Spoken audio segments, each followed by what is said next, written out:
Salut à tous, bienvenue dans le dernier épisode de cette série de vidéos consacrée au voyage à vélo. Dans cet épisode, on voulait évoquer les indispensables à avoir pour réparer et entretenir les vélos, et même plus globalement tout le matériel en général, mais aussi du niveau de connaissance qui permet de partir serein pour un long voyage.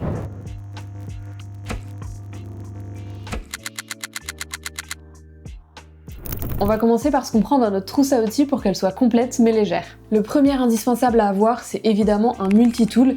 On vous conseille vraiment d'en acheter un avec des clés Allen qui se détachent, c'est vraiment plus simple pour accéder aux petits recoins du vélo. Nous, on avait le modèle de chez Blackburn qui était top. Il y avait aussi une clé à rayon qui permet de desserrer, resserrer un rayon pour dévoiler une roue, et un mini déruchène. Un autre accessoire qu'on considère comme indispensable, c'est une pince multifonction. Nous, on avait un Laserman, donc évidemment c'est de la balle, mais ça coûte assez cher. Après, j'imagine qu'il y a des alternatives qui sont un peu moins onéreuses. Donc dessus, évidemment, il y avait un couteau, une scie, plusieurs petits types de tournevis, etc. Et surtout une énorme pince dont on s'est servi très souvent. Donc déjà pour retirer des objets qui étaient coincés dans nos pneus. Quand on avait une crevaison, généralement, c'était des petits bouts de métal ou de bois qui étaient enfoncés dans le pneu. Avoir une pince pour les retirer, c'est quand même assez pratique. On s'en servait également au moment de changer les câbles de frein ou de dérailleur pour couper les câbles, justement, ce qui est assez galère à faire sans une pince coupe-câble. Tout simplement, on s'en servait également pour tenir un écrou quand on est revissé quelque chose, resserrer un porte-bagages ou quoi que ce soit. Donc c'est vrai que la pince multifonction, nous, on considère que c'est un incontournable. Ça pèse assez lourd, mais c'est quand même très pratique. Pendant ce voyage, on avait aussi une petite pompe. C'est un classique, mais on voulait vous parler spécifiquement de celle-ci parce qu'elle était vraiment cool. Premièrement, parce qu'elle avait un petit pied qui se rabattait et qui permettait de la poser au sol pour pomper, donc beaucoup plus pratique. Elle avait aussi un manomètre, un truc qu'on considère assez indispensable, et c'était une pompe avec une petite section qui permet de pomper longtemps, mais du coup de jamais forcer pour monter facilement à 4-5 bars. Sachant qu'au cours du voyage, on a croisé pas mal de cyclistes qui voyageaient sans pompe et qui arrivaient à se débrouiller. La plupart du temps, dès qu'ils avaient une crevaison, ils étaient quand même bien en galère, il fallait chercher des compresseurs dans des stations-service. Donc comme d'habitude, nous on trouve qu'une pompe ça prend pas de place, ça pèse rien et ça vaut pas le coup de s'en passer. En parlant de pneus, on avait aussi un démonte-pneus, encore une fois un classique, encore une fois on en a un avec une petite spécificité, c'est que notre démonte-pneus est aussi un remonte-pneus, et ça c'est super top, surtout avec des cheval-bœufs qui sont des pneus assez rigides et difficiles plutôt à remonter. C'est surtout qu'il était très gros et très rigide, donc on pouvait forcer un peu comme des brutes. Gros bras de levier, ouais. Donc pour rester sur les roues, on avait également une petite boîte de rustine. Ça coûte rien d'en avoir une parce que ça pèse rien, ça prend pas de place. Globalement, on trouve que ça a une efficacité qui est relativement limitée, c'est plus du dépannage qu'autre chose. À la longue, toutes les chambres à air qu'on avait réparées commençaient à fuir. Donc voilà, on était content d'en avoir parce que ça nous a permis de réparer les chambres à air et de les faire durer un peu plus longtemps, mais c'est pas quelque chose qui est très pérenne pour des voyages au long cours. Et donc en complément des rustines, on avait aussi une petite bombe anti-crevaison. On s'en est servi qu'une fois, à un moment on avait une crevaison lente qu'on n'arrivait pas à trouver, donc on a vraiment juste utilisé la bombe et roulé avec pendant un bon bout de temps. Voilà, donc la bombe anti-crevaison ça coûte assez cher, donc c'est pas un truc qu'on utiliserait tous les 4 matins, mais c'était quand même assez cool d'avoir ça en sécu. Voilà, on savait que si jamais on crevait et qu'on connaissait pas trop la cause, on pourrait quand même continuer. On avait aussi une pince à maillon rapide. Si c'était à refaire, on en prendrait déjà une beaucoup plus petite, ça existe en miniature. Voire on n'en prendrait pas du tout, parce qu'en fait au cours du voyage on a appris à faire sans. Ça se fait très bien de mettre ou de retirer un maillon rapide avec juste une ficelle. Et tout ce petit matériel, on avait ça dans une trousse à l'extérieur de nos vélos qui était tout le temps accessible.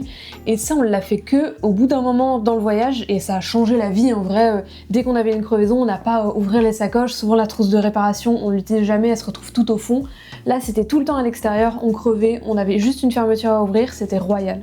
Donc maintenant on va parler des pièces de rechange qu'on avait avec nous. Au niveau des chambres à air, on en avait généralement toujours 2 ou 3 neufs d'avance, donc c'est assez lourd, ça prend de la place, mais comme on s'est souvent retrouvé dans des zones qui étaient un peu vides, où il y avait beaucoup de camions qui passaient, donc beaucoup de débris de pneus qui nous faisaient crever souvent, donc des zones encore une fois où les magasins étaient assez éloignés, on préférait assurer le coup et avoir pas mal de chambres à air de rechange. Je pense qu'en soi on pourrait se contenter de beaucoup moins. Surtout avec une bombe anti-crevaison, limite ce serait possible d'en avoir qu'une seule de rechange, je pense que ça suffirait dans l'immense majorité des cas. Donc voilà, pour les chambres à air, on se dit que c'est mieux de pas en avoir trop au niveau de l'encombrement et du poids.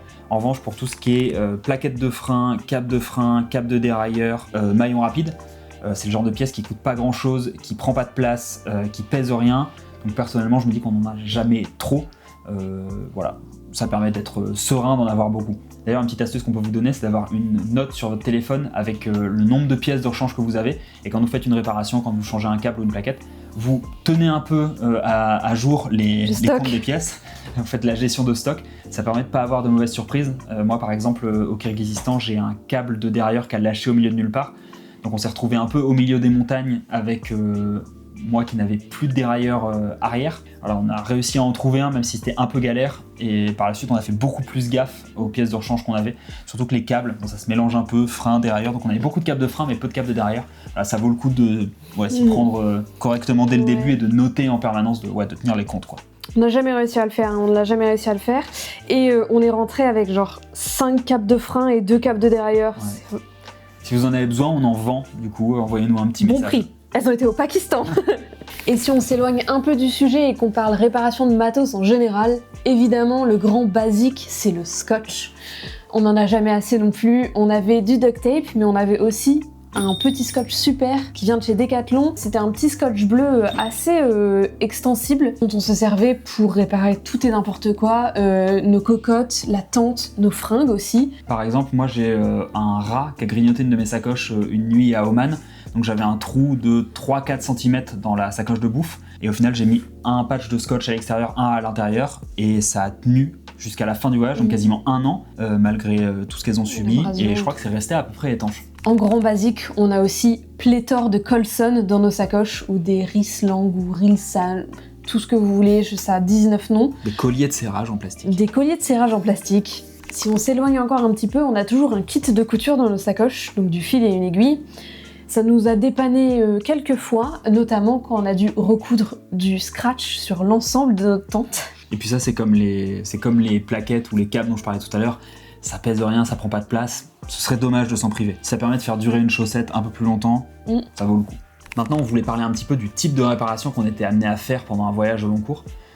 Déjà en préambule, on voulait dire qu'il n'y avait aucun savoir qui était absolument indispensable. Il y a des gens qui partent pour des années de voyage à vélo et qui n'ont jamais changé une roue ou changé une chambre à air. Donc voilà, ça se fait, c'est quelque chose qui est complètement possible. Et il faut juste se dire qu'en cas de souci, il va peut-être falloir improviser un peu plus, faire du stock pour rejoindre un magasin qui est plus lointain ou payer quelqu'un pour faire une réparation. Donc ça peut être à certains moments plus coûteux en thunes et en temps, mais globalement c'est possible de partir en n'ayant aucune connaissance en mécanique.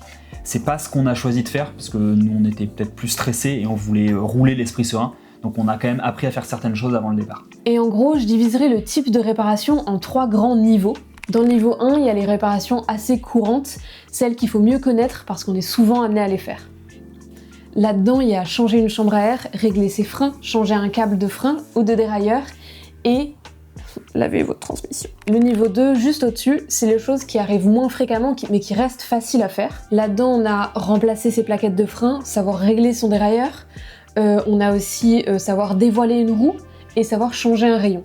Ça a l'air compliqué sur le papier, mais promis, c'est pas si compliqué, ça prend juste pas mal de temps. Jusque-là, c'est des choses qu'on maîtrise à peu près maintenant, mais qu'on connaissait pas forcément avant de partir. Typiquement, le réglage des dérailleurs et le remplacement des plaquettes, c'est quelque chose qu'on a appris à faire sur la route. Et pour le dérailleur, d'ailleurs, c'est très confortable de savoir un peu comment ça fonctionne, parce que quand on est parti, par exemple, dès qu'on avait des vitesses qui passaient mal, on avait tendance à aller dans un bike shop pour demander à un mécano de nous régler tout ça. Et en fait, très rapidement, on s'est rendu compte que dans l'immense majorité des cas, quand le dérailleur commence à déconner, c'est juste un petit problème de tension et que c'était assez simple finalement de remettre un petit coup de vis ou à l'inverse de desserrer un petit peu pour retrouver un fonctionnement à peu près normal. Le niveau 3 en revanche, c'est des choses qu'on n'a jamais été amené à faire nous-mêmes. Typiquement là-dedans, il y a démonter la cassette ou les moyeux pour redresser les roulements. C'est peut-être pas très compliqué, on n'en sait rien. Le problème, c'est que ça nécessite en général un outillage qui est un peu plus important que ce que nous on avait. Et autant on aime bien se charger avec plein de trucs pas très utiles, autant un fouet de chaîne, on n'était pas assez motivé pour en emporter un. Globalement, pour éviter d'avoir des soucis avec notre transmission notamment, nous on a toujours essayé de privilégier la prévention à la réparation. Donc l'adage qui est très connu, c'est 2 chaînes par cassette et 2 cassettes par pédalier. Au final, nous, pendant la première partie du voyage, on a changé notre chaîne assez régulièrement, donc tous les 3 à 5000 km à peu près. Ça nous a permis de préserver la cassette. En fait, le fait de changer de chaîne souvent, ça fait que la cassette s'use beaucoup moins vite. Et au bout de 18 000 km, donc pile à la moitié, on a remplacé toute la transmission.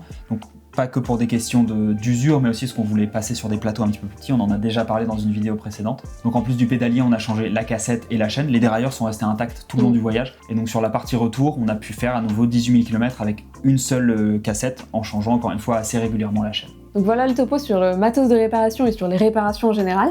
On espère que ça vous a plu. Si vous avez des remarques ou des commentaires, n'hésitez pas, on serait ravis d'y répondre. Et n'hésitez pas non plus à vous abonner à la chaîne. Cette série, elle s'arrête ici, mais on va bientôt sortir une FAQ pour répondre à toutes vos questions sur le voyage. Il y aura aussi plein d'autres choses qui vont arriver sur la chaîne YouTube, donc n'hésitez pas à nous suivre. Bisous!